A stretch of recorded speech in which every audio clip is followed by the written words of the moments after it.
sale are here. All remaining inventory must go. No reasonable offer refused. Time is running out. Lock, stock, and barrel, Grand Rapids. Good evening. Coming up on News Central tonight, we'll take a look at the powwow that was held at Finch Fieldhouse over the weekend. I'm Joe Wismont. And I'm Jayne Hodak. An historic exhibit visits CMU, and Chippewa Hills requests a millage renewal. We'll have all this, including Amy Lamphier with weather, and Spence Johnston with sports when News Central continues. This is where they partied, where Denise met Michael. They danced, they joked, they did a little crack, and went up here, where she took the wrong step that ended everything. Only she doesn't know it yet. Drugs make you forget. And if you forget how risky sex can be, you could catch the AIDS virus and not know it for years. AIDS, another way drugs can kill. This is where they party, where Denise met Michael.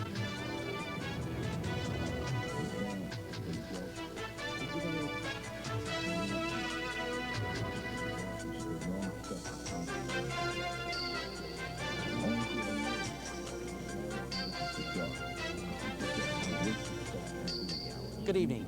CMU's Finch Fieldhouse was full of activity over the weekend. CMU held its third annual powwow, bringing together tribes of Indian tribes all across the country. Now with more on the story is News Central's Sonia Crispin.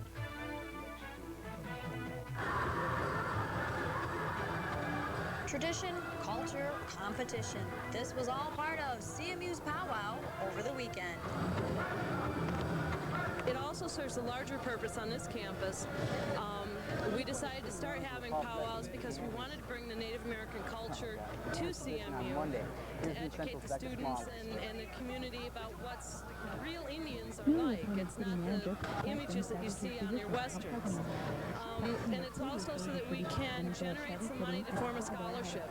This year we were able to award 3 different $500 scholarships to CMU students and also Saginaw Chippewa tribal members.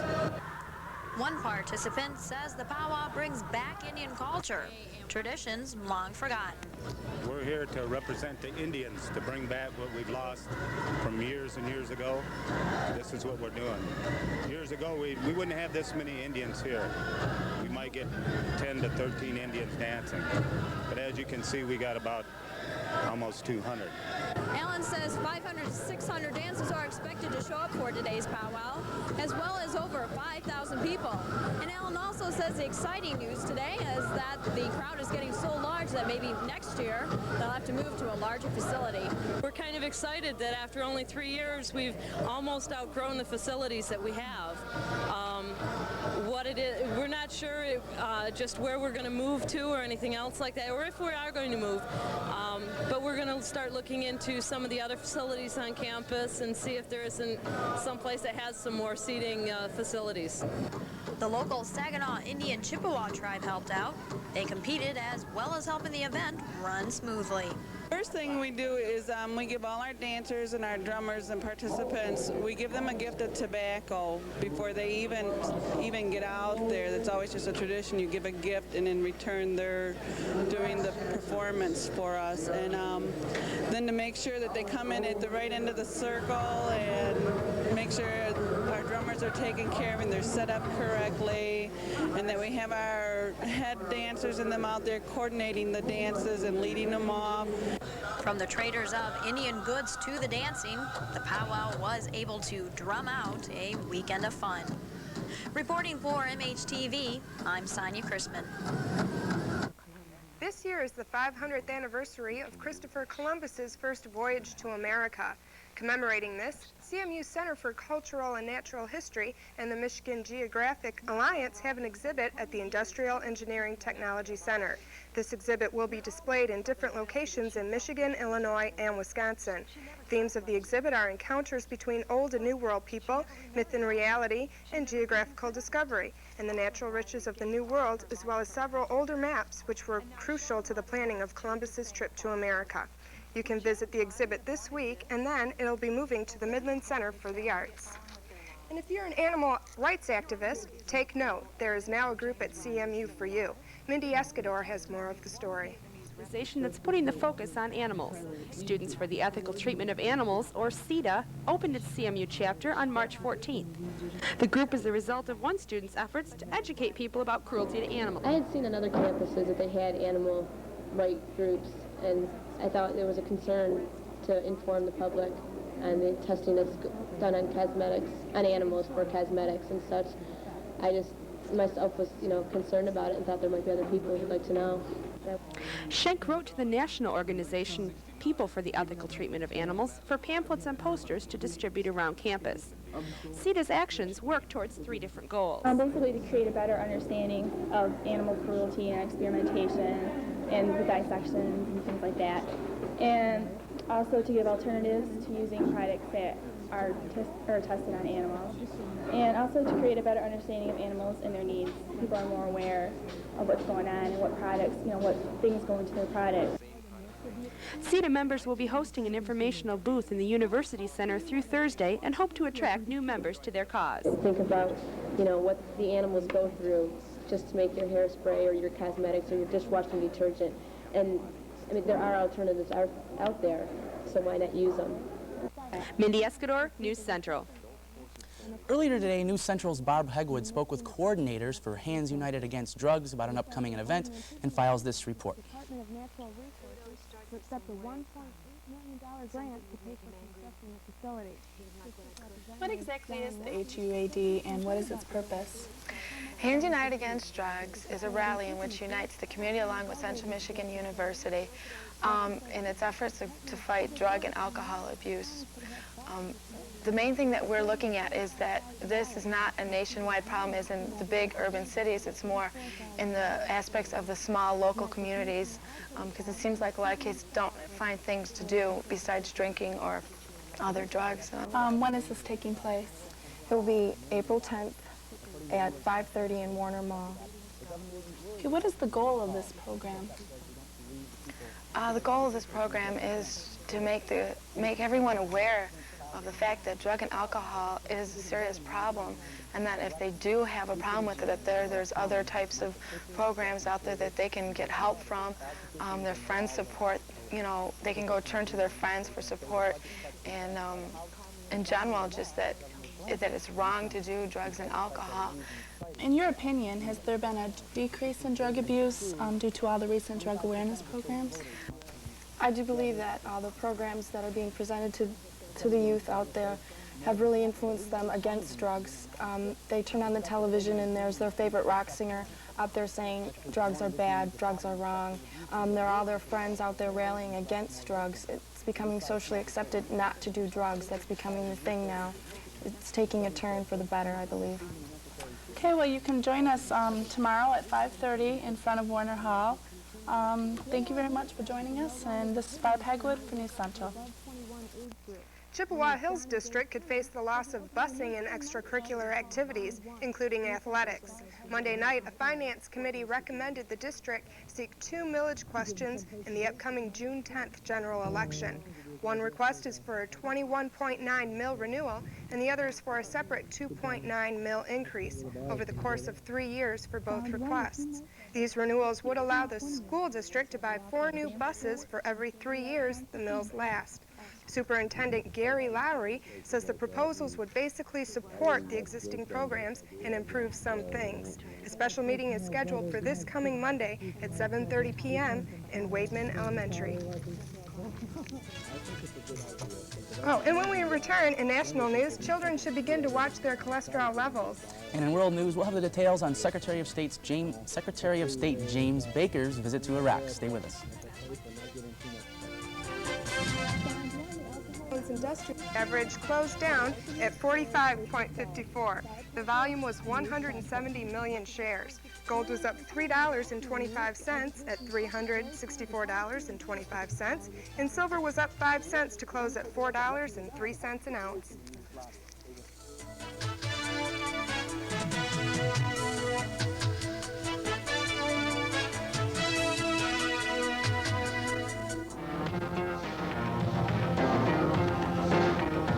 And the beat goes on.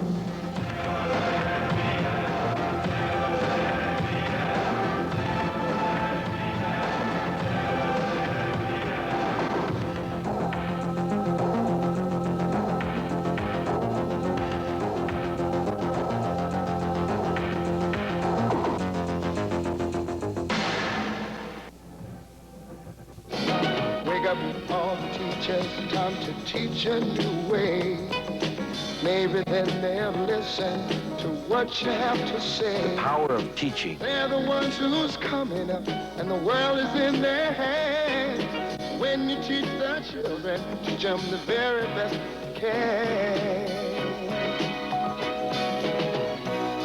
The world won't get no better if we just let it be.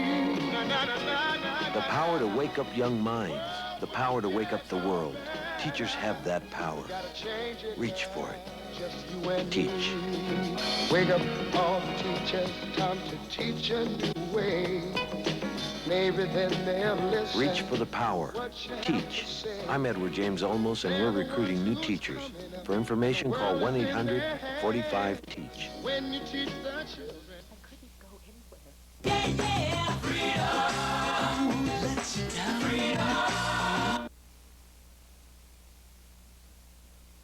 We're five bad brothers from the Beantown land. We need the break just to make it today.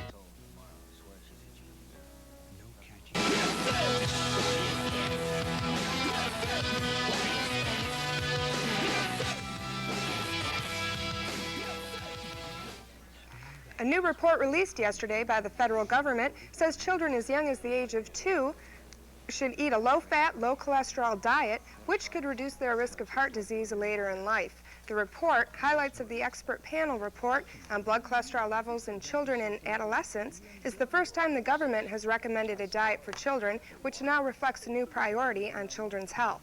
The National Cholesterol Education Program recommended guidelines to help children change their eating habits. The guidelines, which are the same for adults, call for limiting 1. Saturated fatty acids to 10% of daily calories, 2. Limiting fat to no more than 30% of a child's daily calorie intake, and 3. Reducing cholesterol to 300 milligrams a day.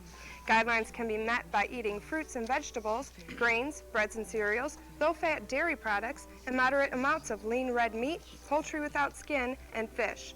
The National Cholesterol Education Program also recommends that children from families with a history of premature heart disease or high cholesterol should have their blood cholesterol levels tested. The acceptable cholesterol level should be less than 170. And although infants need fat in their diets, the program recommends the guidelines should be phased in between the ages of 2 and 3. More information and a summary of the report is available by writing the National Blood Cholesterol Education Program Information Center at 4733 Bethesda Avenue, Suite 530, Bethesda, Maryland, 20814. A permanent ceasefire may officially end the Persian Gulf War today, but on Monday, Secretary of State James Baker got a first-hand look at the aftermath of the Persian Gulf War as he made his way into a Kurdish refugee camp in Iraq. If no UN Security Council members object, diplomats said, a letter from the Council will be transmitted to Iraq today acknowledging its acceptance of the UN ceasefire terms. Baker plunged into a throng of 30,000 hungry refugees, which is just a fraction of the 3 million people that have been driven from their homes thanks to Saddam Hussein's regime. Baker's quoted as saying, "It's up to the international community to do something against this tragic crime against humanity, and that's what we intend to do." A Kurdish rebel leader is welcoming calls for a UN-protected zone for refugees in northern Iraq. Masoud Barzani heads the Kurdistan Democratic Party. Speaking in the northern Iraqi mountains, he says the British proposal for a security zone is very good news. Barzani says the Kurds urge all nations to back the proposal. By contrast, the Iraqi Prime Minister is rejecting the idea and is saying that Baghdad will oppose it with all its means. In the meantime, refugees continue to crowd near the Turkish and Iranian borders with Iraq in worsening conditions. Officials say scores may have died because of exposure during a long thunderstorm overnight. Sweden says that Iraqi diplomats in that country have 2 days to tell who fired gunshots from the Iraqi embassy over the weekend. The Swedes also demand that Iraqis turn over any automatic weapons they may have. They say the diplomats may face expulsion from the country if they fail to comply. Swedish police estimate 30 automatic shots were fired over the heads of Kurds as they threw stones and firebombs at the embassy early Sunday morning. Stockholm's Cabinet Secretary for Foreign Affairs today delivered a sharp protest to an Iraqi envoy. The Swede says for the first time the Iraqis did not deny shooting took place. The Kurdish National Association in Sweden claims the Iraqi embassy operates a center for terrorism against opponents of Saddam Hussein. And finally, in world news tonight, despite Soviet President Gorbachev's offer to double their wages, Soviet coal miners refused to return to work yesterday and insisted on Gorbachev's resignation. The 5-week-old strike by an estimated 300,000 of the nation's 1.2 million coal miners has been joined in recent days by thousands of workers at more than 50 factories across the country. Now I have some of the demands that they're looking for. First of all, they want Gorbachev to resign. They'd also like a breakup of the Congress of People's Deputies, a resignation of the entire cabinet of ministers, and they'd also like a transfer of power to a Federation Council made up of representatives of all 15 of the Soviet republics. The government's wage offer was debated over the weekend by strikes across the nation, and strikers in the nation's largest coal-producing area, the Ukraine, decided to fight until a victorious conclusion. And up next is Heidi Lamphier with weather. Go ahead, Heidi. What a change in weather from this weekend. I'll have the details and what to expect next when News Central continues.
Husband's going to make sure that you get home safe.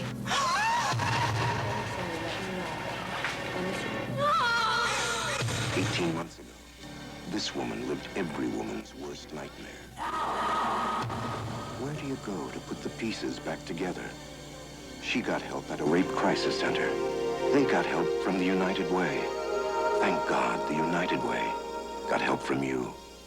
The United Way, it brings out the best in all of us. Sports Live, Mount Pleasant's only live sports talk show. See interviews with Central Michigan athletes and coaches, as well as hear in-depth discussions of the hot topics in the world of sport. Join Kevin Graham, Mickey York, Merrill Kane, and Todd Schultz as they give their opinions, discuss, and sometimes argue on all aspects of sport. Sports Live, every Monday and Wednesday night at 8 o'clock, only on MHTV, cable channels 2 and 34. It will knock you out.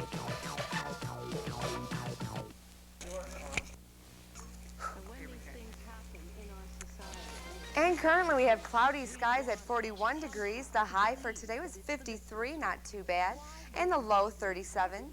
The barometer's at 29.66 and dropping, and the winds are coming out of the northeast at 16 miles per hour. The sun is expected to set tonight, if there was a sun at all today, at 8:15 p.m. Now let's take a look at the national map. And we can see a little bit of sunshine out to the west here. We have a high pressure system which is causing this warmer temperatures and cloudy skies and some sunshine for the west. We have some 81 for a high in Las Vegas today. Pretty nice there. But you can see there is a low pressure system which is coming down like this around the coast, causing a little bit colder temperatures and a lot of rain in the Seattle, Oregon area.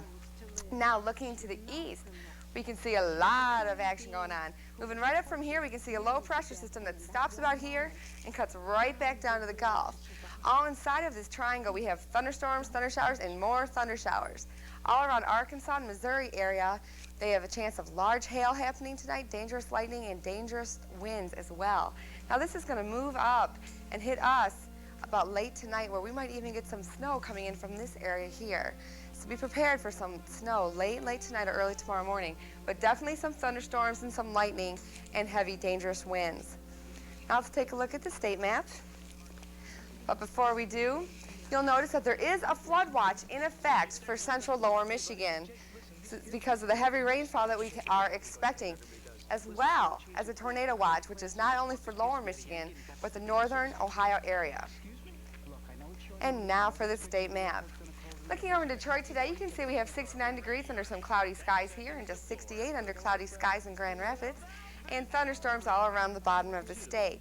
Now this will make its way north. As we have heard, we're going to have some winds out of the northeast, and that's going to hit us at about 40 today, and we're going to get some floods here in this entire area because of the heavy rainfall that we are expecting. Now I got some sunshine on there, but I think we mainly had all drizzle today.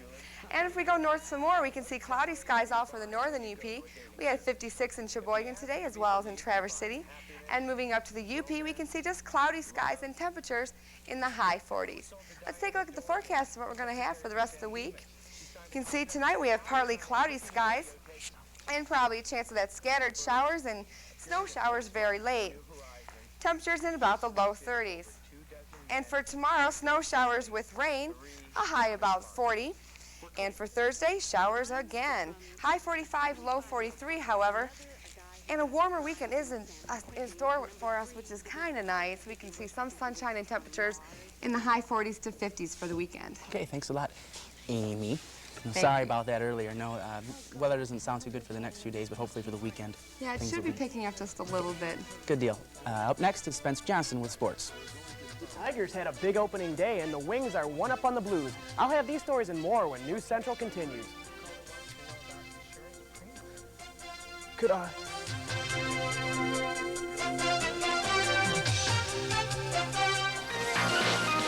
Welcome to Crosstalk on MHTV and 91 Rock FM.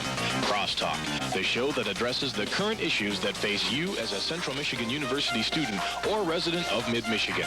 How, you as president, how do you perceive your relationship with the students? I think basically it's a good one. Crosstalk, the show that addresses the current issues that face you as a Central Michigan University student or resident of Mid-Michigan.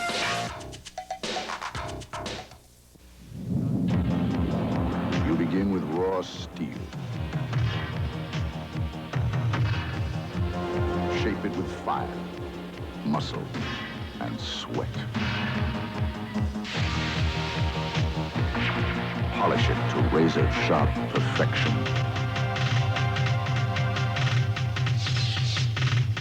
We're looking for a few good men with a medal to be Marines.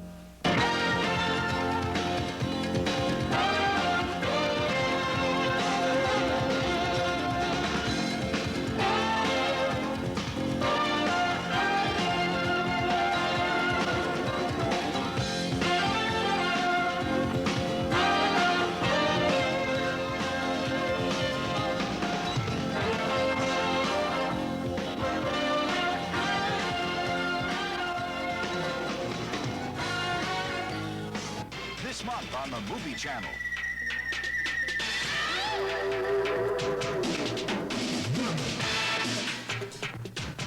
The Anytime You Want One channel.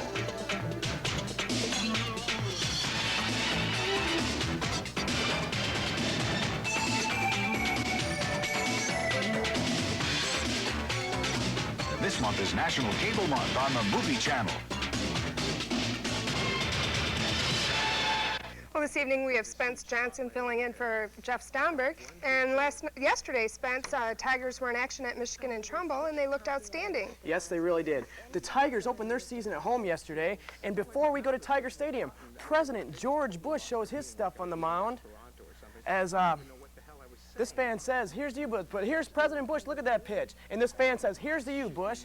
Alan Trammell in the first inning, but before that, Ernie Harwell's honored. Alan Trammell takes Tim Leary over the fence in left field. Tigers up 2-1 in the first. Then it'll be Kevin Mass. He's going to say, see you later, Frank Tanana, as he puts it up in the right field bleachers. The Yankees tie the score back up at 2 apiece. Alan Trammell had an outstanding day for the Tigers as he ropes this double into the corner, which will score Travis Fryman. Here he comes around third. And watch this Lloyd Mosby as he comes in. Watch this slide as he gets around Matt Noakes. Cecil Fielder, he's going to be looking trim as usual, as he will hit the double down the line for the clincher as the Tigers win 6-4. Trammell went 2 for 4 with 4 RBIs, and Paul Gibson picks up the win.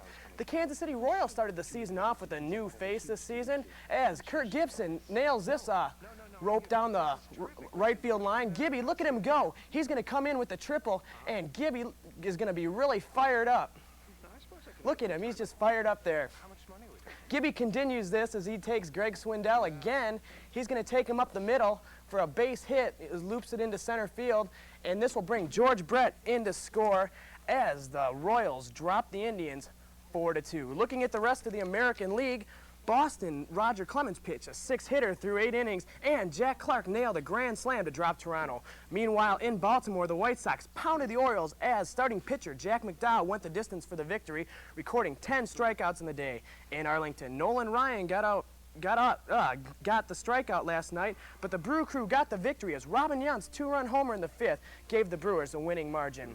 In the Cincinnati Reds opened their season at Riverfront yesterday. It poured early as Eric Davis admires his National League champion ring. But look at Barry Larkin take this one out of the park off Mike Scott to put the Reds up 1-0. Tom Browning will come up next with the bases loaded in the 4th, and the pitcher will put a double into the outfield. Tom Browning had 5 hits all of last year as he puts this one down the line to give it. He clinches it for the Reds as Mariano Duncan will come in to score. That's not all Browning did. He did awesome on the mound as he finishes off the Astros with this K. The world champs roll the Astros 6-2. In New York, Dwight Gooden got things started as the Mets dropped the Phillies. Dennis Martinez pitched 7 innings of no-hit ball as Montreal rolled Pittsburgh. The Wings returned to the ice last night at the Joe, looking to go up 2-1 on the St. Louis Blues. Hey, who's that kid? Things were rough last night as Sergei Fedorov kisses the ice. And Bob Bassett gets it started for the Blues as he puts that one in the net. In the 2nd, Kevin Miller answers back, but as he gets this one past the goalie Rehan. Keith Perriman will be on the breakaway right here as he gets another one right past Rehan. And Jimmy Carson will finish it off. And Brett Hall will come back with a little sour taste of the Red Wings in his mind.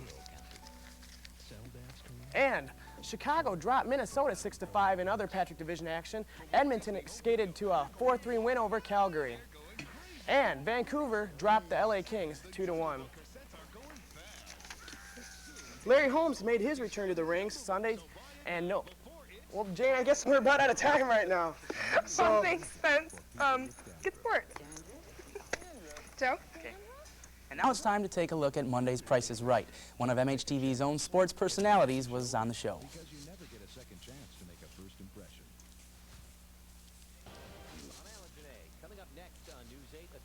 Player with a famous name, Michael York.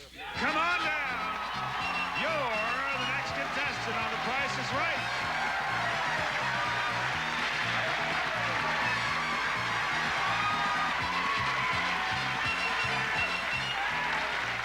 Hello, Michael.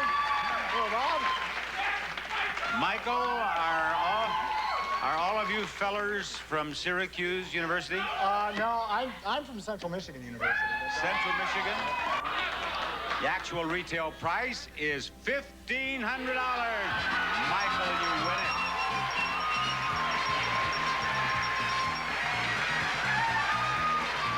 Hello, Michael.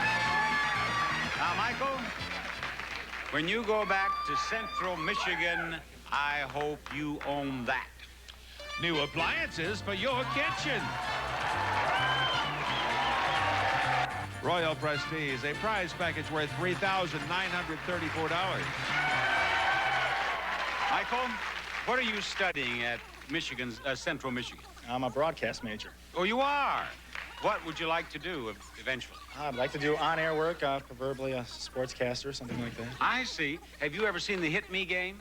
Yes, I had, just the other day. All right, here, you can make your debut. You explain the Hit Me game. It's like blackjack, from what I understand, and that's about all I understand. I'm out of a job, aren't I, Bob? Are you a freshman, sophomore, junior, or senior? I'm a junior. I'd study real hard the next 2 years, Mike. Oh, the house has 21. Too bad. Well, Mickey didn't win the kitchen appliances or get into the showcase showdown, but he says he'll try to sell the $1,500 crystal case he won and when he gets the prize in the mail. That'll do it for News Central tonight. Be sure to